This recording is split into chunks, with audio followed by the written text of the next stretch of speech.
Manchester City Inter, finale di Champions League, ci siamo. È il momento della nostra super analisi sulla partita più importante della storia recente dell'Inter. L'ossessione della vittoria da una parte, dall'altra il grande sogno. Vi dico tutto sul Manchester City e soprattutto le chiavi per vincere questa partita perché, spoiler subito, io ci credo e ho individuato 4 modi più 1, mettiamola così, per far male alla squadra di Guardiola, anche se sembra quasi impossibile.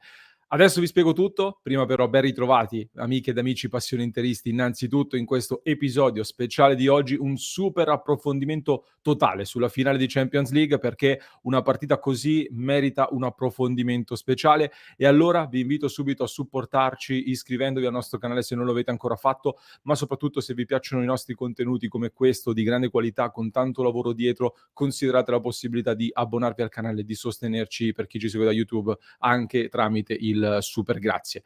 Adesso però non perdiamo tempo, immergiamoci subito ed andiamo a scoprire tutti i segreti di questa finale di Champions League, di questa notte di Istanbul, di questa partita, partendo dal conoscere il nostro avversario. Bisogna fare sempre così, conoscere l'avversario per poter capire come batterlo e lo facciamo anche sulla base di quelle che sono state le domande che i nostri abbonati ci hanno inviato in questi giorni.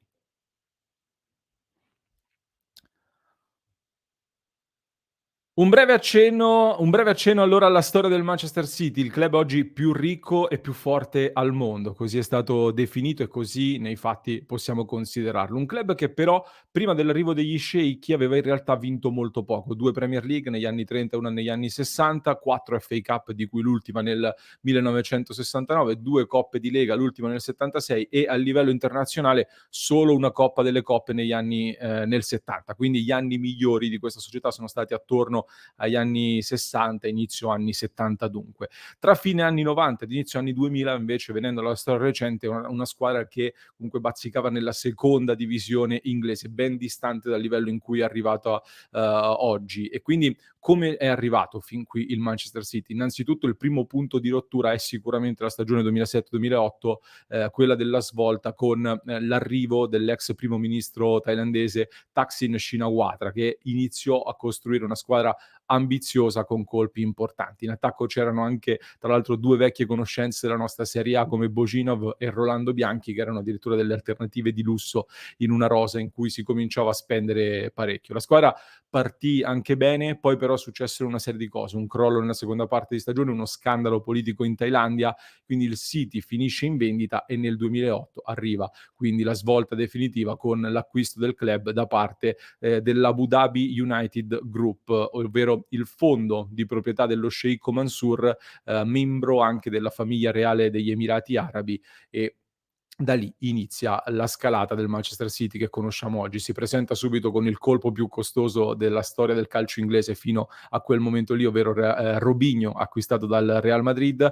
La prima stagione comunque non va secondo le aspettative e poi dall'estate del 2009 si capisce che davvero qualcosa sta cambiando lì a Manchester e in generale in tutto il mondo del calcio, potremmo dire, perché lo sponsor del club diventa Etihad Airways, praticamente diciamo la stessa famiglia, potremmo dire così, e l'immissione di denaro nel club diventa ancora più potente e inizia la vera crescita anche in termini di risultati, che si concretizza soprattutto con l'arrivo di Mancini, che un po' come avvenne anche all'Inter, interruppe quel lungo digiuno da trofei e dopo il primo anno riuscì a vincere quindi l'FA Cup, per cui poi il Community Shield, di fatto la Supercoppa inglese potremmo definirla, finalmente poi nel 2012 arriva la grande vittoria della Premier League con il famoso gol di Agüero che è entrato nella storia e vi consiglio di riascoltare la telecronaca in inglese se non l'avete mai sentita. In quel City, tra l'altro, c'era anche il nostro Edin Dzeko, 14 gol e 5 assist in quel campionato.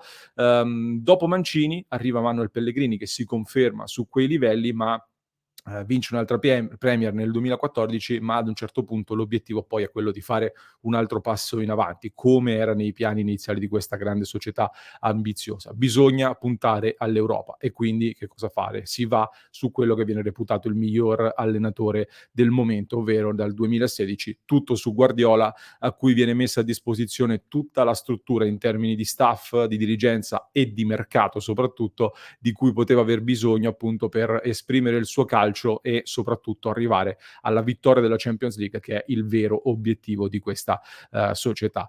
Spese enormi in tutti questi anni che esplodono nel periodo di Guardiola, ma non soltanto, perché in realtà poi la Premier League dopo 4 anni di lavori a inizio 2023 ha annunciato di aver aperto delle indagini su delle oltre 100 possibili violazioni delle norme del campionato inglese in termini finanziari, soltanto nel periodo che va dal 2009 al 2018. Quindi hanno messo sotto la lente di ingrandimento la posizione finanziaria del club, soprattutto per quanto riguarda le entrate e quindi gli sponsor, le parti correlate e anche la remunerazione dei tesserati, ma non solo.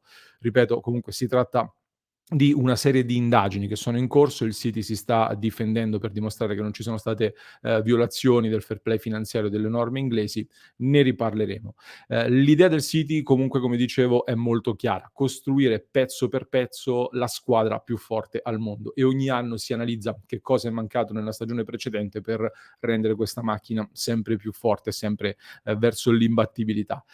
Tutto questo avviene all'interno di un progetto che ormai sta prendendo sempre più piede ed è ormai diffuso in tutto il mondo. Credo tra l'altro che questo progetto possa rappresentare anche una componente importante del prossimo futuro del calcio, però quando è stato lanciato era sicuramente molto innovativo e mi riferisco al City Football Group, fondato nel 2013, una società in cui diciamo ci sono anche altri grandi investitori, ma la maggioranza è sempre sotto il controllo dello sceicco, ed è una società che ha delle partecipazioni in 12 squadre di calcio da tutto il mondo. 10 sono controllate in maggioranza, 2 in minoranza, 12 società che hanno comunque dei forti legami tra loro in una rete internazionale in cui si condividono conoscenze e molto altro ancora. Le squadre sono, le ho appuntate per non dimenticarne nemmeno una: Manchester City, New York City, Troyes in Francia, Girona in Spagna, Melbourne in Australia, Lommel in Belgio, Montevideo in Uruguay, Mumbai City in India, Sichuan in Cina, Yokohama Marinos in Giappone e poi le ultime 2 arrivate recenti, il Palermo in Italia e il Bahia, acquistato poche settimane fa. Un gruppo che fattura annualmente oltre 800 milioni di euro, per una società che però al momento è costantemente in perdita e negli ultimi 5 anni ha accumulato delle perdite superiori agli 800 milioni di euro. Ad eccezione del Manchester City, quindi in questo momento il gruppo non sta ottenendo risultati né in termini sportivi, né economici, né di valorizzazione di giocatori da portare poi dal Manchester City, cioè tramite le società satellite provare a costruire dei talenti da portare poi verso la squadra principale. Eppure hanno sempre ribadito, anche di recente, che continueranno ad investire molto in questa direzione e in questo gruppo. Mi son dato 3 possibili spiegazioni sul questo, perché continuare ad investire così fortemente in perdita. La prima motivazione è comunque quella della valorizzazione degli asset a lungo termine, come sta avvenendo ad esempio con il New York City, che da quando è stato acquistato, è aumentato esponenzialmente di valore e con il nuovo progetto per lo stadio e tutto il complesso attorno aumenterà ancora di più all'interno di un movimento come quello della MLS americana che sta crescendo molto e quindi c'è una visione di lungo periodo. Si valorizzano le singole società e il gruppo allargandosi e, aumentando di valore aumenterà di riflesso ancora di più. Secondo motivo, c'è comunque ancora l'idea che prima o poi riusciranno a valorizzare dei talenti locali da portare poi nelle squadre di livello più alto, fino ad arrivare magari al Manchester City. Terzo motivo da tenere d'occhio, comunque quello legato a degli equilibri geopolitici, è inutile sottolinearlo, il calcio è un indicatore molto interessante secondo me in questo senso. Gli Emirati Arabi con queste proprietà distribuite a livello globale possono stringere dei rapporti sul territorio, farsi strada in nuovi mercati attraverso appunto il veicolo del calcio. Basti pensare, come dicevo, anche a tutto il progetto che c'è attorno al nuovo stadio di New York. Torniamo però al calcio e, soprattutto cominciamo ad immergerci nella tattica, parlando di Pep Guardiola, l'uomo che ha reso la squadra più ricca del mondo anche la più forte.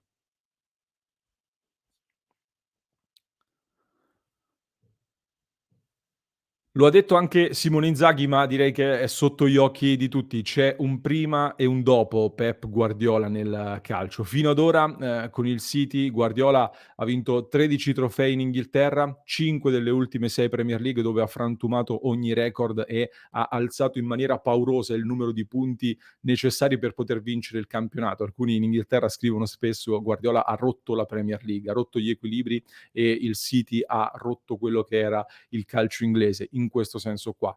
È arrivato costantemente in semifinale o finale di Champions nelle ultime 4 edizioni e contro l'Inter, lo sappiamo, se ne sta parlando tantissimo in questi giorni, hanno l'ossessione, più che il sogno, di chiudere il triplete di questa stagione dopo aver vinto FA Cup e Premier League, ma soprattutto più che il triplete il loro obiettivo è proprio vincere questa Champions League, perché per il City rappresenta la chiusura del cerchio per il loro progetto mondiale, ma anche per Guardiola credo abbia un peso enorme, per togliersi da un lato quell'etichetta dell'allenatore che è riuscito a vincere solo con il Barcellona inarrestabile di 13 anni fa, e per certificare poi, soprattutto credo con il trofeo più importante, il contributo che lui ha dato al calcio di oggi dal punto di vista tattico.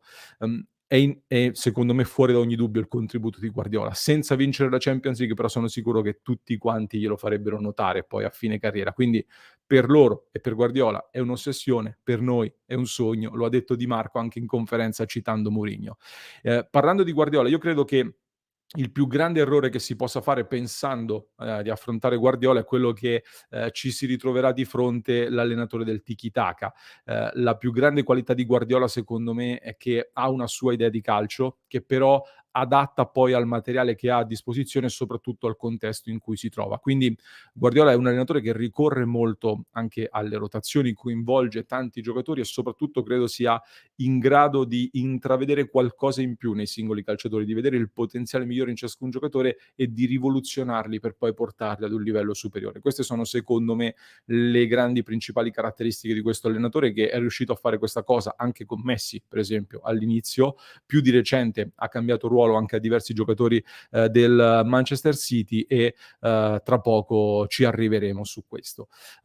Tutto si fonda sul gioco posizionale, questa è la base della filosofia di Guardiola, quindi occupazione degli spazi, sempre orientata a creare superiorità numerica e soprattutto l'obiettivo delle squadre di Guardiola non è solo vincere, ma è dominare, nel vero senso della parola, il lungo e il largo. Questo per me è fondamentale per capire la filosofia alla base, diciamo sulla cui base viene poi costruito tutto l'impianto di gioco. Quindi in Spagna, dove il possesso palla era più lento e consolidato, si giocava in una certa maniera. Andando poi in Germania al Bayern Monaco non poteva fare copia e incolla di quello che avveniva in Spagna, quindi c'è più pressing in Germania, c'è più gioco transizionale e contropiede anche, quindi ha mixato le 2 cose, imparando intanto come prevenire il contropiede e poi come sfruttarlo a proprio vantaggio. Al Barcellona quindi riconquistava il pallone molto alto per poi gestirlo e giocare, al Bayern invece l'obiettivo era riconquistare il pallone per andare subito in porta. Una cosa che quindi ha imparato in Germania e che poi si è portato tutto dietro in questo pacchetto che ha trasferito insieme a sé appunto in Inghilterra, dove oggi ci scontriamo con quella che attualmente è l'evoluzione finale di Guardiola, riassumibile in un concetto che per me è illuminante per spiegare la sua filosofia di gioco e la sua evoluzione in questo senso. Qualche anno fa Guardiola ipotizzava addirittura una squadra composta soltanto da centrocampisti, perché il suo calcio andava in una direzione in cui si poteva giocare soltanto con centrocampisti. Oggi l'evoluzione ha portato Guardiola, secondo me, a poter addirittura fare a meno dei centrocampisti. Capite bene questa evoluzione. Prima solo centrocampisti, adesso potrebbe addirittura farne a meno. Sto ovviamente estremizzando, ma ora, ve lo spiegherò più nel dettaglio.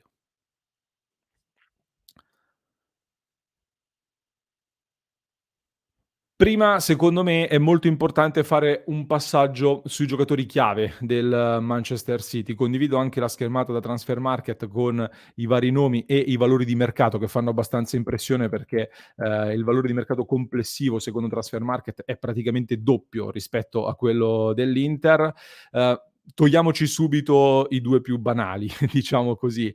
Erling Haaland è un po', un giocatore anche in contrapposizione al pensiero classico di Guardiola sullo spazio come centravanti. Questo anche per rimanere legati all'evoluzione di Guardiola. Come dicevamo in apertura, il City è una macchina costruita di anno in anno per diventare sempre più dominante e a questa squadra per essere, dominante mancava a quanto pare, un centravanti che potesse rompere alcuni equilibri senza dover per forza passare dal gioco, dalla coralità e dal gruppo, ma soprattutto che permettesse anche al City di, in alcune fasi tornare un po' più bassi, lasciando alcuni momenti della gara, una difesa più attenta, più accorta e un giocatore comunque alto, un pericolo costante da poter eventualmente raggiungere immediatamente. Diciamo che questa volta rispetto a quello che provò a fare con Ibrahimovic, l'esperimento ha funzionato abbastanza bene, considerando che Haaland è andato oltre ogni aspettativa. 52 gol tra tutte le competizioni, più 9 assist, praticamente ha segnato da solo quasi quanto Lautaro, Dzeko e Lukaku messi insieme. Davvero mostruoso. Accanto a lui, ovviamente, Kevin De Bruyne, non c'è bisogno di presentarlo, è il giocatore che più lo accompagna in avanti e ha una particolarità per me preoccupante, perché se ci focalizziamo sulle ultime 10 partite delle stagioni di Premier League, in generale sull'ultimo periodo della stagione, De Bruyne è stato costantemente il giocatore più costante, scusate il gioco di parole, degli ultimi 5 anni del City. Di fatto 16 gol senza calci di rigore, 16 assist solo in questo lasso di ultimissime partite della stagione. De Bruyne è nei fatti il giocatore più decisivo della Premier League dal 2018 ad oggi, in questa fase finale dove si decidono le competizioni, dove si decidono i trofei. Quindi attenzione a questo fattore, attenzione perché c'è un secondo giocatore che ha una tendenza molto simile in questa squadra e che è Gundogan. Lo abbiamo visto tra l'altro pochi giorni fa con la doppietta in finale di FA Cup contro il Manchester United. Il senso quindi è che il City nella prima parte di stagione cerca sempre di rimanere sul pezzo, di stare comunque al vertice, ma poi è soprattutto nella parte finale di stagione che esplode a livello proprio di rendimento e a trascinarlo sono sempre di più De Bruyne e Gundogan e quest'anno hanno aggiunto anche un Haaland che però nell'ultimo periodo è sembrato leggermente più appannato sotto porta. Altri 2 giocatori molto importanti sono Rodri, il mediano, classe 96 come leggete dalla grafica, un mediano totale in mezzo al campo, miglior giocatore della Premier League per passaggi riusciti sotto pressione. Anche Grealish ha un dato molto elevato in questo senso, valutazione di Transfermarkt 70 milioni di euro, era stato pagato circa 120 milioni, per questo motivo secondo me in questo momento viene molto sottovalutato nel suo apporto offensivo e anche nel grande lavoro che fa in pressing da portare sui giocatori avversari che costruiscono dal basso. Guai a sottovalutare questo calciatore che è meno finalizzatore rispetto a Foden, per esempio, ma più portato all'assist e anche al pressing.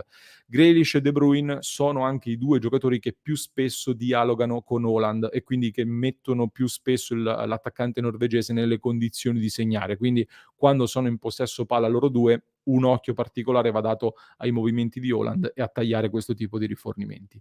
Un giocatore però a sorpresa che vi segnalo io tra quelli da segnalare come giocatori importanti in questa squadra è John Stones, classe 94, difensore inglese, valutato circa 30 milioni di euro. Per me quest'anno è stato un giocatore chiave del Manchester City perché da quando Guardiola ha affidato a Stones il compito di alzarsi davanti la difesa, mettendosi nei 2 pivot davanti ai 3 di difesa, il City ha blindato di fatto la porta, ha subito meno di un terzo dei tiri in porta che subiva nella parte di stagione precedente, dove Guardiola ha alternato diversi calciatori lì senza trovare mai la quadra, alla fine l'ha trovata con Stones e ricorda un pochino, per fare un esempio vicino al mondo Inter, come quando l'Inter trovò la quadra con Pandev nel 2010 o con Eriksen nella parte finale della stagione dello scudetto. Si riesce a mettere l'ultimo tassello al proprio posto per arrivare poi verso il finale di stagione a centrare i grandi obiettivi. Speriamo che l'esito in questo caso sia differente, o almeno lo speriamo per la nostra Inter. Quindi è un giocatore molto importante, anche John Stones, che ha permesso al City quindi di continuare a portare avanti in maniera efficace l'idea di Guardiola. Poi ovviamente anche tutti gli altri sono fortissimi, squadra, indescrivibile da questo punto di vista, non c'è bisogno comunque che stia qui a presentarvi tutti. Vi dico solo che dal punto di vista statistico Opta, un portale che riporta tantissimi dati, stabilisce ogni anno un power ranking per analizzare la forza di ciascuna squadra e effettivamente il Manchester City risulta di gran lunga la squadra più forte in Europa. L'Inter comunque si difende bene ed è comunque sesta quest'anno. Fatta tutta questa premessa, arriviamo a capire come gioca questo Manchester City e come effettivamente l'Inter può batterlo.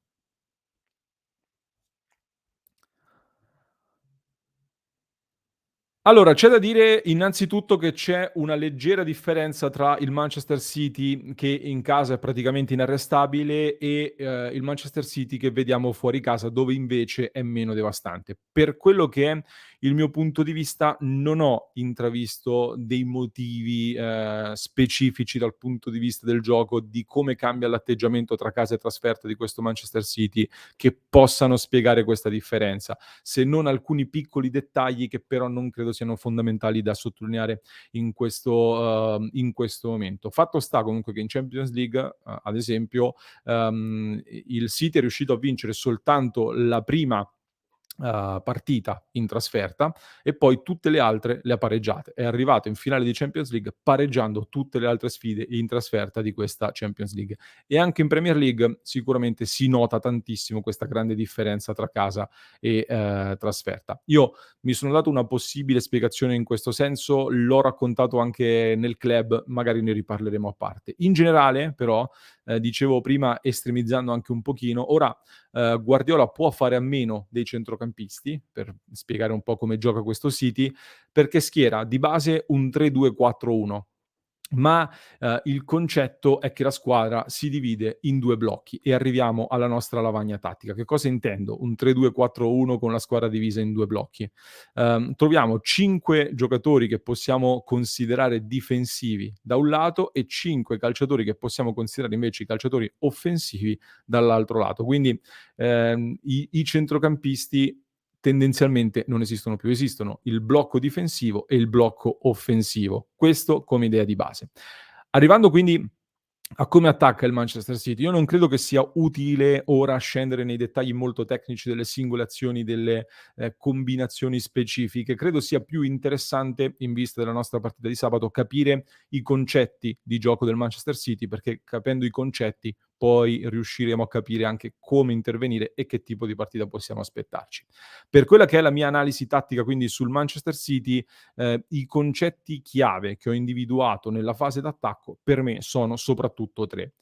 Punto numero 1: Guardiola dice che la prima cosa che deve fare la propria squadra è sempre guardare come è posizionato Haaland o, nel caso in cui non ci fosse Haaland, come è posizionato Julian Alvarez. Sono entrambi 2 attaccanti fortissimi, Haaland in questo momento di più, per cui la prima cosa da fare è guardare loro. Quindi chiunque abbia il possesso del pallone deve vedere Haaland. Se c'è la possibilità di servirlo in una posizione comoda e vantaggiosa, allora lo si serve, altrimenti si gioca e si continua a giocare.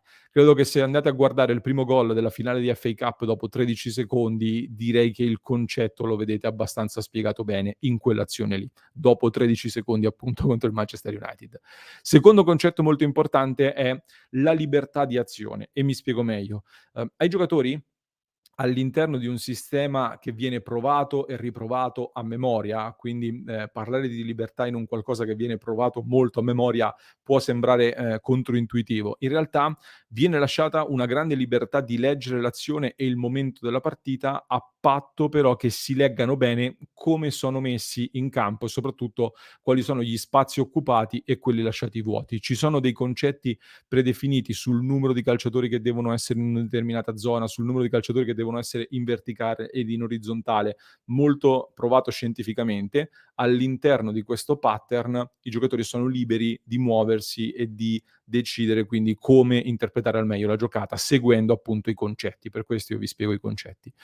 Ogni giocatore intanto deve condurre la palla il più possibile fino a quando appunto può guadagnare campo e può generare una situazione di vantaggio. Poi la palla si passa solo se serve per guadagnare ulteriore campo e quindi andare, più avanti e soprattutto se il passaggio può generare delle situazioni di superiorità numerica che Guardiola cerca di avere in ogni zona in cui va ad attaccare. Quindi tutti i movimenti, sia nella costruzione dal basso con il doppio pivot davanti la difesa, per appunto, avere 2 uomini davanti ai 3 difensori, sia nelle situazioni, più offensive nella zona offensiva del campo, sono, finalizzate a generare situazioni di superiorità numerica assoluta.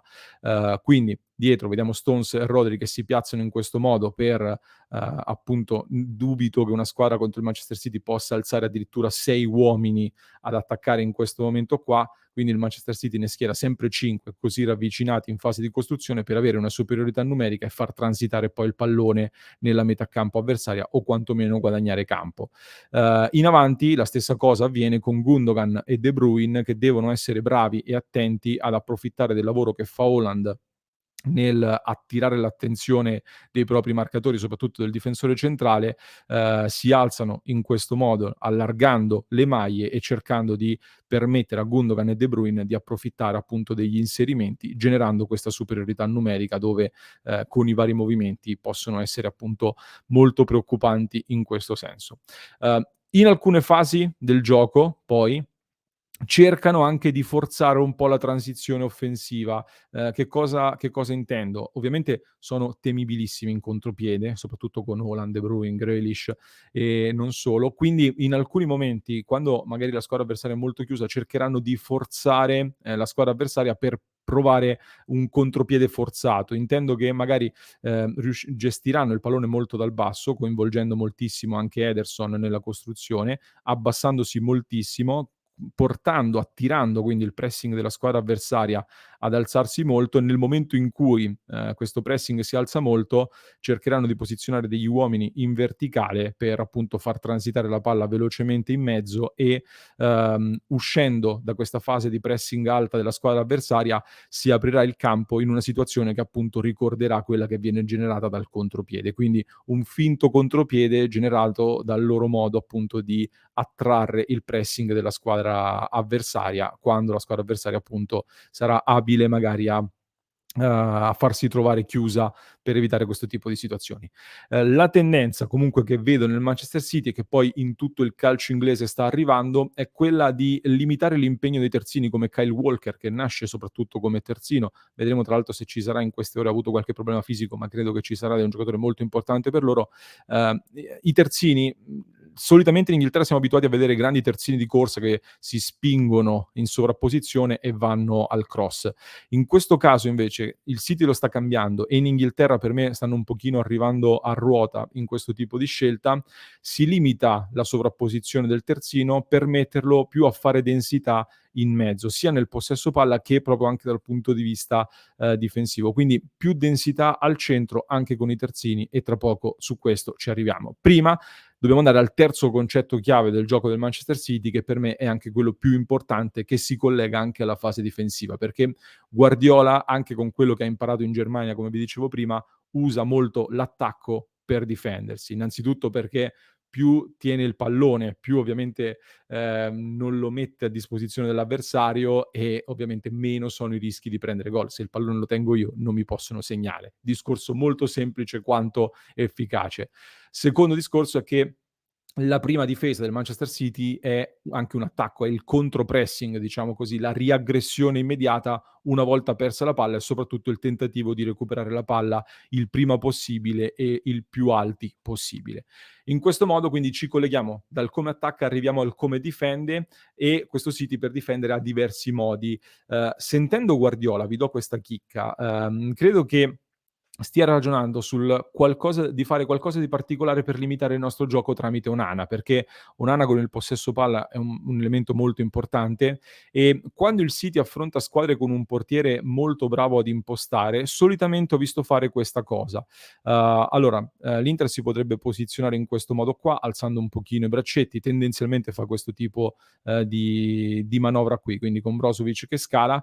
Il City alzerà sicuramente molto, la pressione in questi casi, cercando di limitare il più possibile le linee di passaggio. alzando anche tutta la difesa e il centrocampo, quindi si crea innanzitutto uno spazio. Attenzione, date un'occhiata anche agli elementi, cioè facendo questo movimento giocano in 11 anche loro, quindi se si alzano molto si creano degli spazi soprattutto alle spalle dei difensori, mentre cercheranno in questa zona di fare tantissima densità come dicevo prima.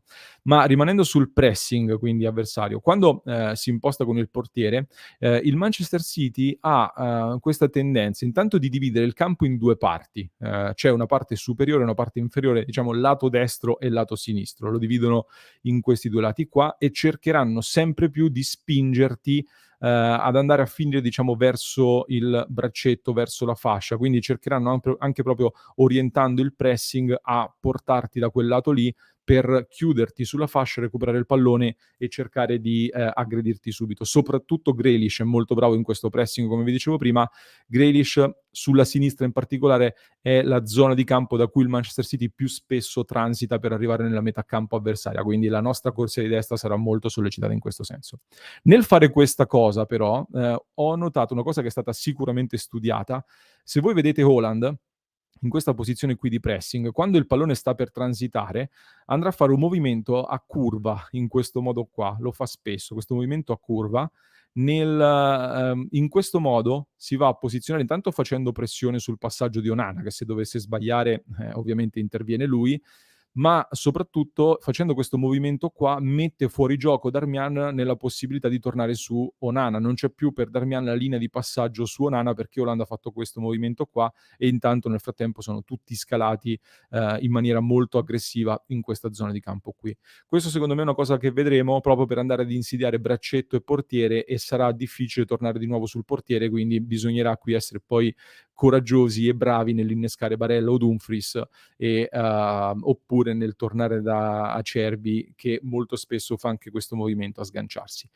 Se riesce a saltare questa prima linea di pressing, come dicevo, i terzini devono fare molta densità, quindi cercano di riposizionarsi subito con 5 uomini, i 5 uomini che vi dicevo prima che fanno la fase difensiva, cercano di riposizionarsi il più velocemente possibile nel recuperare campo in questo senso.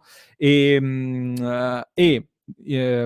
principio è, sempre per parlare di concetti, quello di se proprio devo essere attaccato da una squadra avversaria, se proprio devono farmi male, concederò alla squadra avversaria di andare il più avanti possibile, ma il più lontano possibile dalla zona decisiva, ovvero dalla porta. Quindi per cui se proprio devono farmi male, devono attaccarmi, li faccio attaccare sulle fasce e quindi grande densità in mezzo, lascio le fasce un pochino più scoperte, in modo che se anche Di Marco, per fare un esempio, dovesse raggiungere questa zona di campo, non è pericoloso quanto un Di Marco magari trovato sul dischetto del calcio di rigore. Molto banale, ma anche qui molto efficace. Quindi, in estrema sintesi, in situazioni di transizione, veloce, possiamo trovare questo tipo di situazioni qua.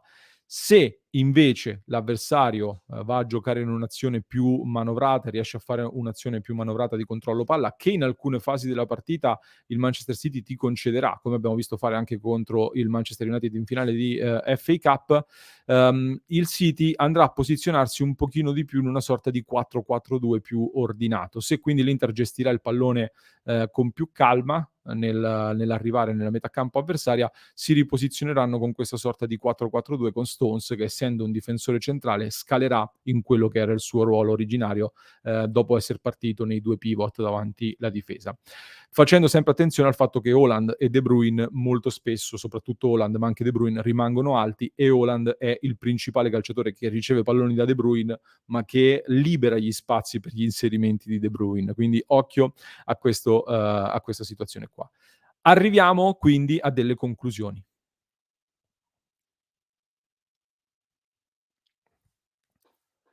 Cosa deve fare l'Inter? Come si può vincere? Partiamo dalla difesa. Sarà importantissimo difendersi perché credo che il pallino del gioco ce l'avrà soprattutto il Manchester City. Degli indizi, secondo me, li abbiamo avuti dalle partite dell'ultima stagione, cioè dalle ultime partite di questa stagione dell'Inter, dove il baricentro si è abbassato mediamente e mediamente anche l'ampiezza di squadra si è un pochino ridotta, quindi la squadra è un po' meno ampia in larghezza e un po' più bassa. Quindi oltre ad evitare, vabbè, molto banalmente bisogna evitare errori in fase di costruzione dal basso. Non c'è bisogno che ve lo dica io, se sbagli un pallone tra Onana, Acerbi, Bastoni in quella zona di campo lì, è ovvio che fai un errore capitale contro il Manchester City. Esclusa questa banalità, 3 sono secondo me le cose più importanti in assoluto da fare. La prima: mai lasciare Haaland da solo nell'1 contro 1 con Acerbi. Tantissimi difensori che hanno affrontato Haaland hanno parlato proprio della sensazione di pericolo che avverti con Haaland accanto, cosa che ti porta a marcarlo con una certa attenzione in più, a tal punto che spesso ti fai attrarre fin troppo dai suoi movimenti e poi non c'è nessuno magari a seguire De Bruyne che, ne approfitta tantissimo di questo tipo di movimenti. Quindi non farsi attrarre da Haaland, non lasciarlo isolato totalmente contro Acerbi, baricentro più basso per difendere anche più di squadra in questo tipo di situazioni qua. Una cosa che abbiamo visto anche nel derby di ritorno per certi versi, un po' qualcosa è stato visto nel derby di ritorno per tenere Leao, quindi si potrebbe anche pensare di lasciare più libero il cuore del campo, se il City imposta da più basso, quindi possono salire Dzeko, Lautaro, magari anche Ciala che è ottimo nell'interdire in questa fase di gioco qua. Per il resto, magari invece lasciare questa zona libera del campo per essere più attenti nel marcare Haaland e nel seguire gli inserimenti. Prima cosa da prestare attenzione.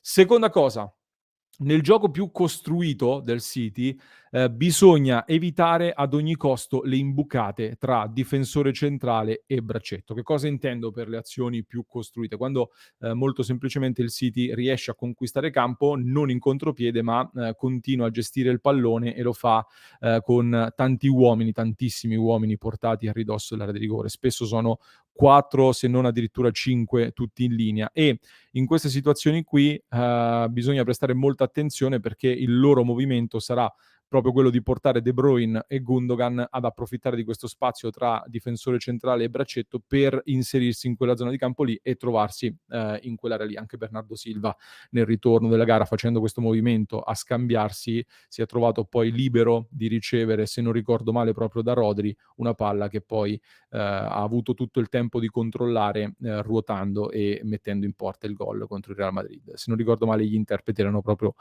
quelli. Comunque sarà importantissimo quindi avere braccetto e, difensori piuttosto vicini, le mezze ali molto attente agli inserimenti, il playmaker davanti alla difesa attentissimo, attenzione quindi a non farsi attrarre dai movimenti e tenere sempre ben presenti gli spazi vuoti e quelli che invece sono troppo densi. Se c'è troppa densità in una zona di campo vuol dire che sta per succedere qualcosa o nella zona opposta o di cui magari non abbiamo previsto i risultati. Molto spesso, tra l'altro, il City fa anche questa cosa di portare tanti uomini in una singola porzione di campo per creare un rombo a 4 o addirittura per inserire anche un quinto uomo, mettendo 4 persone vicino, sono tutti ottimi palleggiatori, possono generare delle situazioni di caos che possono portare una volta ho visto un calcio di rigore conquistato da Grealish dove c'erano 5 giocatori del City in un fazzoletto di campo e Grealish, generando un po' di caos anche con la sua rapidità, è arrivato ad ottenere un calcio di rigore.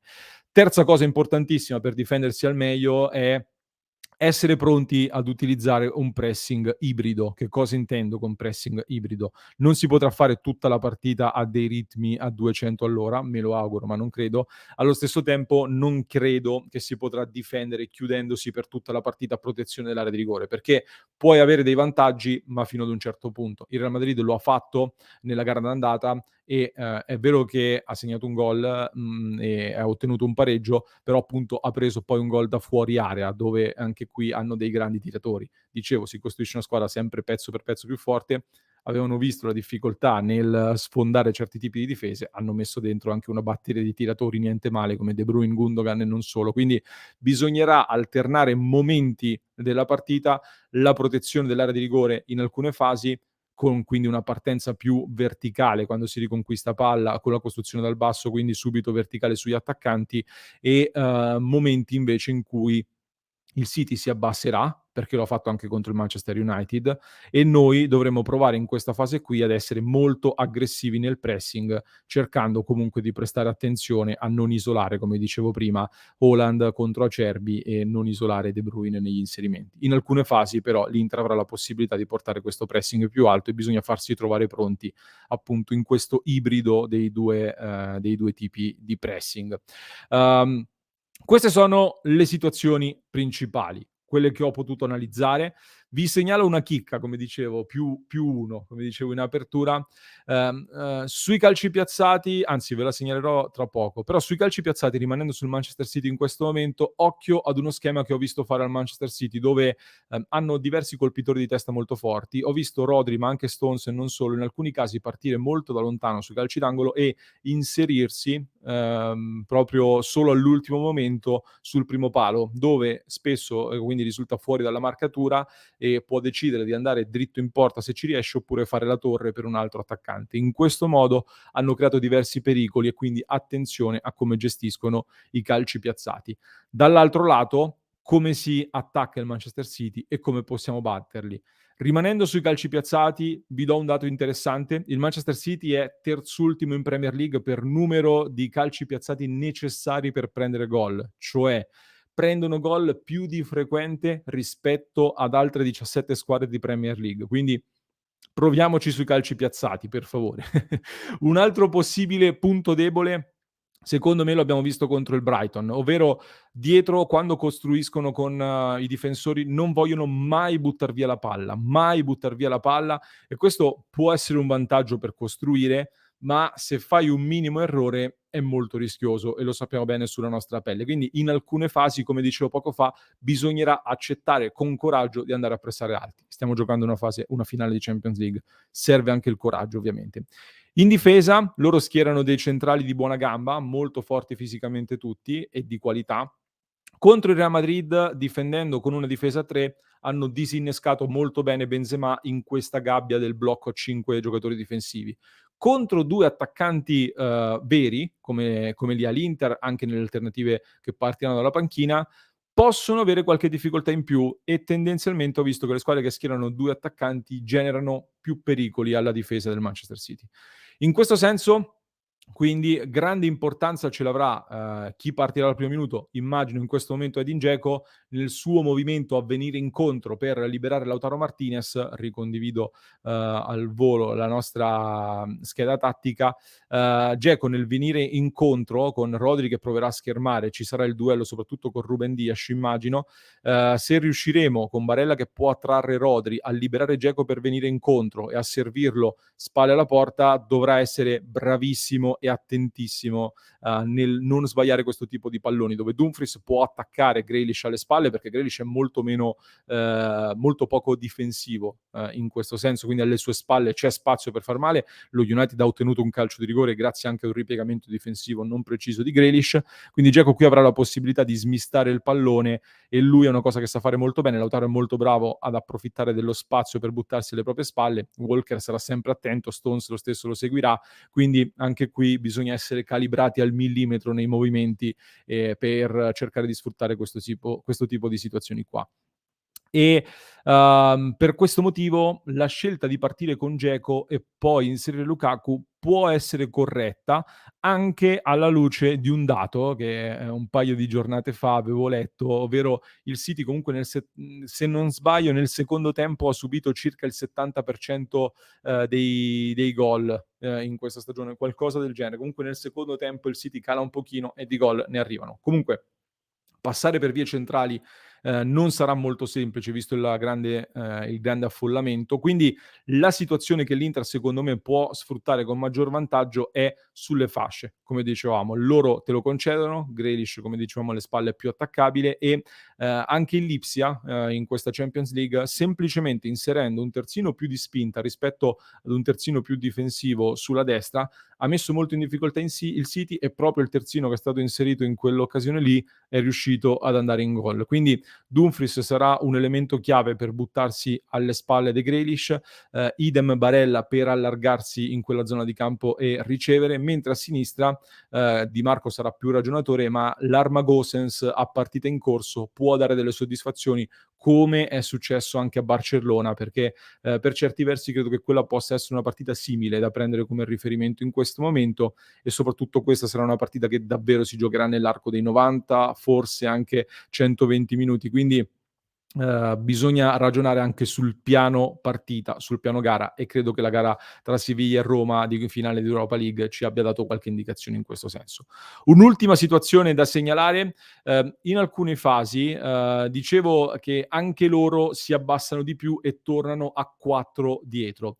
In queste situazioni qui, se riesci a combinare bene tra mezzala, quinto e braccetto, la loro difesa a 4 può soffrire molto l'inserimento della mezzala o del quinto in quello spazio che va tra il difensore e il terzino.